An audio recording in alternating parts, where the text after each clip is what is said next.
Have you ever been deep in a Telegram chat, trying to find a specific meme, a product photo, or a stock image, and realized you have to completely exit the app, open a browser, dig through Google Images, save the file, and then upload it back? It is such an annoying little workflow interruption. What if I told you that you can search the entire internet for images directly inside Telegram without ever leaving your chat window?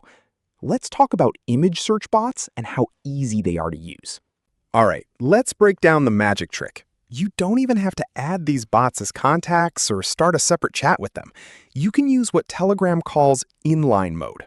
Here's what you do. Open up any chat, even your own saved messages, and type the handle of a popular image search bot.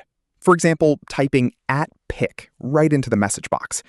Once you type the bot's handle followed by a space, type whatever you're looking for, like panda or funny cat meme. Instantly, a little pop-up window will appear right above your keyboard, showing a grid of live image results pulled straight from the web. You don't have to download anything or switch apps. Just scroll through the preview grid, tap the image you want, and boom, it drops right into your chat, ready to send. One quick pro tip, make sure you use descriptive keywords. If your search is too vague, you'll just get random results.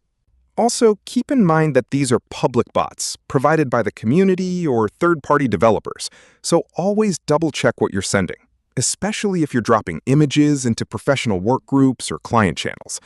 But for quick sharing with friends or finding quick visual references while you're brainstorming, this inline search shortcut saves you so much time. And there you go. No more bouncing back and forth between your browser and Telegram just to share a picture. If this quick trick made your chatting life easier, hit that like button, subscribe for more straightforward tech tips, and drop a comment below telling me what bot or feature you want to see next. See ya!